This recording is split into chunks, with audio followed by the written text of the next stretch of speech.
Την προηγούμενη εβδομάδα είχαμε μιλήσει για τη θεοπνευστία της Αγίας Γραφής. Υπάρχει επιστημονική απόδειξη ότι είναι λόγος Θεού? Βέβαια και υπάρχει. Και είναι επιστημονικά αποδεικμένο ότι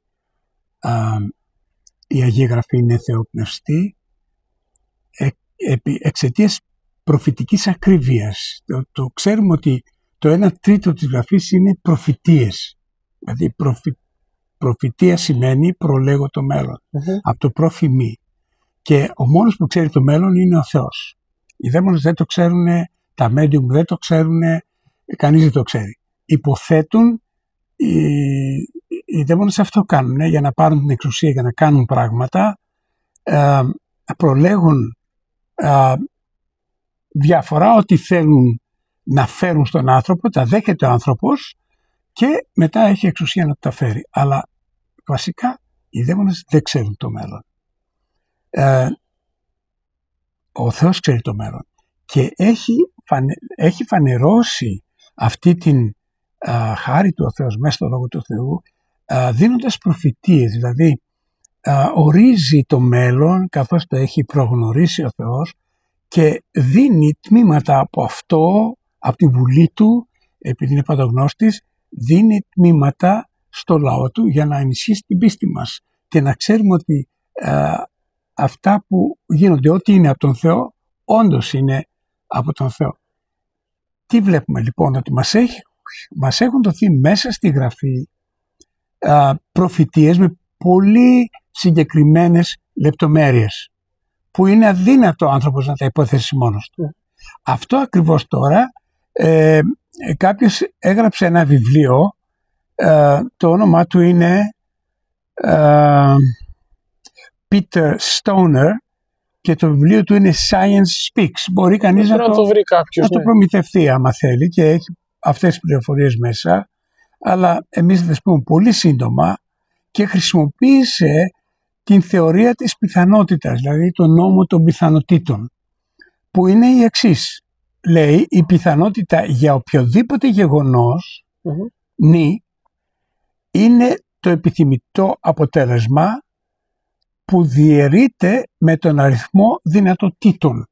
Δηλαδή, έχουμε τι πιθανότητες είχε, για παράδειγμα, ο Εζεκίελ να βρει όλες αυτές τις ιδιαιτερότητες στο μέλλον της Τύρου, πριν ακόμα γίνουν όλα αυτά. Και είναι αποδεικμένο ότι ο Εζεκίελ ζούσε πολύ πριν γίνουν όλα αυτά στην Τύρο, για παράδειγμα. Η προφήτευση. Ακριβώς, τα προφήτευσε. Τι πιθανότητες είχε? Οπότε παίρνουμε κάθε μία λεπτομέρεια συγκεκριμένη της προφητείας και εξετάζουμε πόσες δυνατότητες είχε να το βρει μόνος του. Μία στις 10, μία στις 1, μία στις 2, μία στις 500, μία στις 1000, ανάλογα με το πόσο σπάνια είναι η περίπτωση που είναι αδύνατο κανείς να το υποθέσει αυτό. Λοιπόν, και τι κάνουμε τώρα? Ο νόμος των πιθανότητων, πολλαπλασιάζουμε τους παρονομαστές. Και βγαίνει, ας πούμε, θα δούμε μέσα από 7 συγκεκριμένα στοιχεία της προφητείας αυτής, βγαίνει ότι είχε με τους πιο συντηρητικούς αριθμούς, τέλος πάντων, πολύ συντηρητικούς, πέρα από το κανονικό, βγαίνει ότι για τις 7 αυτές λεπτομέρειες της προφητείας σχετικά με την Τύρο, ότι είχε ο προφήτης μία πιθανότητα στα 75 εκατομμύρια. Τρομερό, αδύνατο. Αδύνατο είναι, αλλά δεν είναι μόνο αυτό. Είναι μετά ότι πρέπει να βάλουμε και άλλες προφητείες που έχουν υποθεί. Γιατί όλο είναι ένα βιβλίο. Και τι έκανε τώρα αυτός? Έκανε το εξής. Πήρε προφητείες. Για την Τύρο η προφητεία είναι στον Ιεζεκίελ 26, 3-16. Δηλαδή εκεί λέει ότι θα έρθει ο Ναβουδονόσορας, θα έρθουν πολλά έθνη εναντίον της, ότι θα καταστροφούν τα τείχη της, θα την ξύσουν, θα τη ρίξουν μέσα στη θάλασσα, ότι θα γίνει ηλιόπετρα. Και οσδήποτε πρέπει να το διαβάσει. Ναι, θα γίνει ηλιόπετρα και οι ψαράδες απλώνουν τα δίχτυα τους. Όλα αυτά είναι συγκεκριμένα πράγματα. Και ότι θα ξυστεί όλη η Τύρος και θα τη ρίξουμε στη θάλασσα. Αυτό είναι, ποτέ δεν έχει γίνει. Λοιπόν, θα το διαβάζουμε όλο αυτό εκεί, και η ιστορία της Τύρους, να πω δύο λόγια για την ιστορία για να ξέρουμε τι έχει γίνει. Η προφητεία του Εζεκίελ δόθηκε πιθανώς το 585. Ο Ναβουδονόσορας λίγο μετά ήρθε στην Τύρο, την πολιόρκησε, αλλά δεν μπόρεσε να την κατακτήσει. Του πήρε 13 χρόνια. Ο ίδιος έφυγε, άφησε στράτευμα εκεί, και τελικά όταν μπήκαμε στην πόλη είχε μετακομίσει όλη η πόλη της Τύρου απέναντι σε ένα νησάκι 800 μέτρα από την ακτή, και άφησαν κάποιους πολύ ηλικιωμένους εκεί πέρα, υποτίθεται ότι ήταν φρουροί, και τελικά μπήκαν μέσα οι Βαβυλώνοι και βρήκαν μόνο αυτούς τους φρουρούς, ενώ όλη η πόλη είχε μετακινηθεί και την χτίσανε στο νησάκι. Όταν όμως κατέβηκε ο Αλέξανδρος το 333 και ζήτησε την υποταγή της Τύρου, οι Τύροι αντιτάχθηκαν και ο Αλέξανδρος αναγκάστηκε να φτιάξει μια ράμπα, ένα πρόχωμα, ναι, για να μπορεί το στράτευμά του να μπορεί να πάει να κατακτήσει, παρόλο που είχε δυσκολίες. Και εκεί τώρα πληγώθηκε ο Αλέξανδρος από ένα δέλος καταπέλτη και κόντεψε να πεθάνει. Είχε πολύ άχτη να καταστρέψει την Τύρο. Διάταξε να σκάψουν την παλιά Τύρο μέχρι 7 μέτρα βάθος, που βρήκαν πια την πέτρα που ήταν το θεμέλιο της, την ξύσανε και τη ρίξαν όλοι. Για να κάνουν το επίχωμα, να φτάσουν το πρόχωμα. Το ίδιο έκαναν και οι μουσουλμάνοι αργότερα, γιατί ήρθανε κύματα, όπως είπαμε. Ήρθε ο Αντίοχος, νομίζω, ήρθαν μετά τον Μεγαλέξανδρο ήρθε ο Αντίοχος.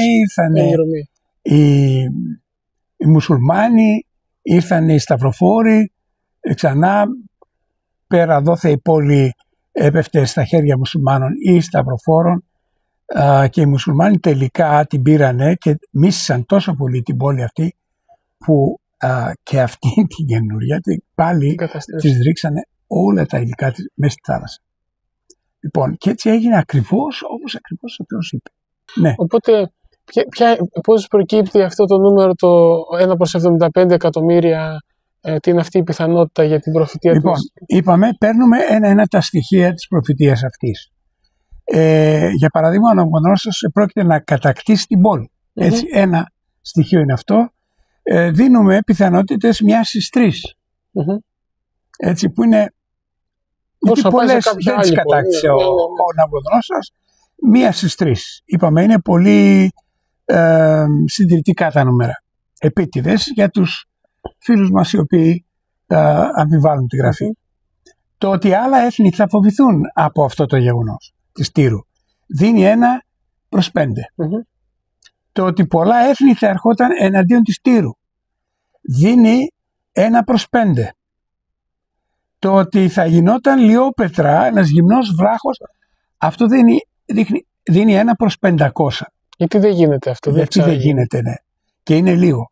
Δηλαδή, αν πάρει κανείς από όλη την ιστορία να κοιτάξει ποιες πόλεις κατακτήθηκαν και ποια έγινε ηλιόπετρα, δεν νομίζω ότι θα βρει καμιά. Το ότι οι πέτρες και η ξυλία της θα ρίχνονταν στη θάλασσα δίνει 1 στις 10. Και αυτό είναι πολύ conservative. Ναι. Επίσης, το ότι θα απλώναν τα δίχτυα τους φεράδες επάνω εκεί που ήταν η Τύρος, 1 στις 10 δίνει.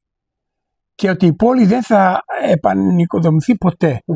Εκεί δίνει 1 στις 20. Και αυτό συντηρητικό. Ναι.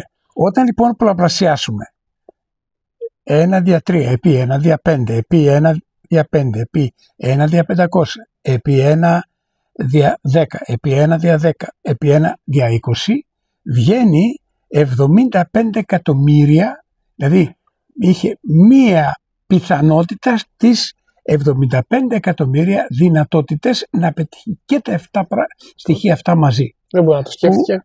Ωραία, ας πούμε ότι 1 στο δισεκατομμύριο μπορεί να γίνει. Ας πούμε, έτσι. Λοιπόν, τώρα τι κάνει εδώ ο Στόουνερ?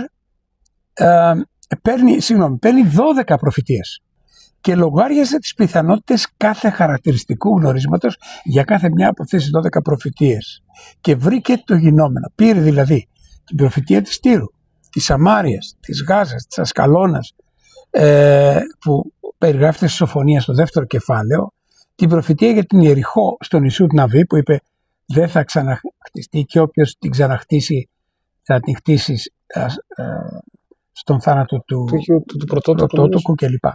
Λοιπόν, στο 6ο κεφάλαιο 26 εδάφιο Ιησούς του Ναβί, την προφητεία της χρυσής πύλης Ιερουσαλήμ ότι η Σιών θα οργωθεί για την Παλαιστίνη ολόκληρη, για τον Αμών και για τον Εδόμ και για τη Βαβυλώνα. 12 προφητείες από τους προφήτες μέσα στα Ακριβώς. Τώρα, για να τα βρουν όλα αυτά οι προφήτες και να είναι στο ίδιο βιβλίο μέσα. Και να έχουν εκπληρωθεί όλα αυτά. Ναι. Και που έχουν εκπληρωθεί ήδη αυτά. Έτσι, τα έχουμε τα στοιχεία. Είδαμε ότι η πρώτη είχε 1 στα 75 εκατομμύρια. Που εξετάσαμε. Της Τύρου. Λοιπόν, η δεύτερη 1 στα 10 εκατομμύρια. Και ούτω καθεξής, αν τα πάρουμε όλα και τα γράφει ο άνθρωπος στο βιβλίο, δεν μπορώ να πάρω τώρα όλο αυτό τον χρόνο, έτσι, βγαίνει 5,76 επί 10 στην 79η. Δηλαδή 79 μηδενικά να βάλουμε στη σειρά. Είναι όχι αστρονομικό, σούπερ αστρονομικό ποσό, ασύλληπτο είναι. Ασύλληπτο.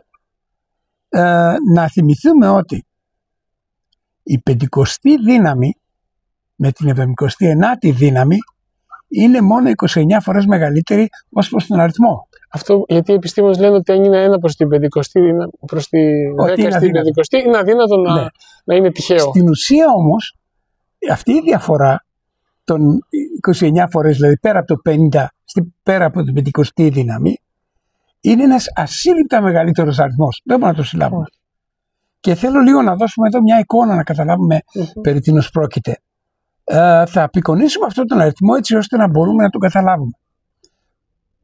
Ας πούμε ότι κάθε μια από αυτές τις δυνατότητες είναι ένα δίευρο νόμισμα. Έτσι. Κάθε μία. Για λόγους ευκολίας εμείς αντί 5,76 το κάνουμε 5.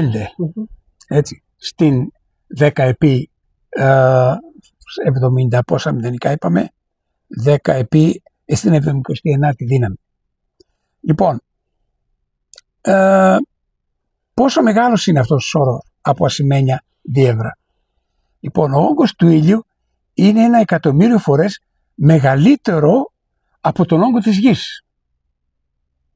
Εάν πάρουμε μια μπάλα του μπάσκετ και την ανοίξουμε, μπορούμε να χωρέσουμε μέσα 1 εκατομμύριο πλανήτες γη. Υποτίθεται ότι η μπάλα είναι ο ήλιος. Ναι. Έτσι. Όταν μιλάμε για τέτοια πράγματα. Ωραία. Και όλα αυτά από δίευρα.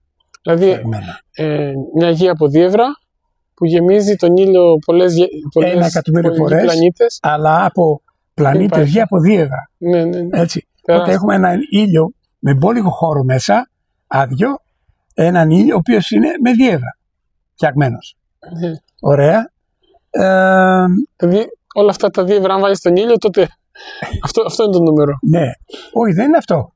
Σε όλο αυτό. Τώρα, με αυτόν τον αριθμό μπορούμε να κατασκευάσουμε 10 ήλιους τέτοιους στην 28η δύναμη. Τέτοιες σφαίρες σαν τον ήλιο, 10 στην 28η δύναμη. Άστρα ήλιους που αποτελούνται από σημαίνια δίευρα. Λοιπόν, και είναι μόνο 10 στην 28η, εμείς έχουμε 79. Έτσι, 79η. Ο γαλαξίας μας έχει περίπου 100 δισεκατομμύρια άστρα. Το κάθε ένα είναι κατά μέσο όρο σαν τον ήλιο, σαν το δικό μας ήλιο. Σε ορισμένες αποστάσεις από το γαλαξία μας υπάρχουν άλλοι γαλαξίες και κάθε γαλαξία έχει 100 δισεκατομμύρια άστρα στο μέγεθος του ήλιου. αν μπορούμε να τα μετρήσουμε τα 100 δισεκατομμύρια άστρα με ταχύτητα 250 το λεπτό, θα κάνουμε 750 έτη για να μετρήσουμε τα άστρα μόνο σε ένα γαλαξία. Τώρα έχει υπολογιστεί ότι ολόκληρος ο κόσμος μας έχει 2-3 εκατομμύρια γαλαξίες και ο καθένας τους έχει 100 δισεκατομμύρια άστρα. Εάν μπορούσαμε να πάρουμε αυτό τον σωρό των ασημένιων δολαρίων, τον ευρώ, 50 επί των ευρώ, συγγνώμη, ναι, αυτός λέει δολάρια μέσα τώρα και τέλος πάντων, εμείς τα κάνουμε ευρώ, 2 ευρώ. Θα μπορούσαμε να κατασκευάσουμε όλα τα 100 δισεκατομμύρια άστρα με κάθε ένα που έχει μέσα 1 εκατομμύριο σαν πλανήτες γη, έτσι. Και στους 2-3 εκατομμύρια γαλαξίες του κόσμου 2 φορές στην 5η δύναμη. Ναι. Δηλαδή είναι πια... Δηλαδή δεν πιάνουμε και μπερδευόμαστε. Είναι τεράστιο το νούμερο. Είναι τεράστιο το νούμερο. Αυτό σημαίνει ότι μπορούμε να κατασκευάσουμε όλα τα 100 δισεκατομμύρια άστρα σε κάθε έναν από τους 2-3 εκατομμύρια γαλαξίες και μετά να το επαναλάβουμε αυτό όλο, να το επαναλάβουμε 2 επί 10 στην 5η δύναμη. Τόσες φορές να είναι γεμάτο με 2 ευρώ. Και το θέμα τώρα ποιο είναι? Με μια ματιά, ένα από αυτά θα το μαυρίσουμε. Ναι. Και το ανακατέψουμε μέσα σε όλα αυτά. Και με την πρώτη ματιά που θα κάνει να δεις το σύνολο αυτό, αν μπορείς, πρέπει να βρεις αυτό. Αυτή την πιθανότητα είχαν οι προφήτες να είναι από το κεφάλι τους αυτά. Δηλαδή αυτή είναι η θεοπνευστία. Εκεί πατάμε. Στο λόγο του Θεού είναι ακλόνητο. Κάθε ένας που καταλαβαίνει τώρα και μπορεί να λογαριάσει τους αριθμούς, καταλαβαίνουμε ότι αυτά είναι αδύνατο να είναι ανθρώπινα και δεν είναι. Οπότε όλη η Αγία Γραφή είναι θεόπνευστη και ωφέλιμη. Αμήν.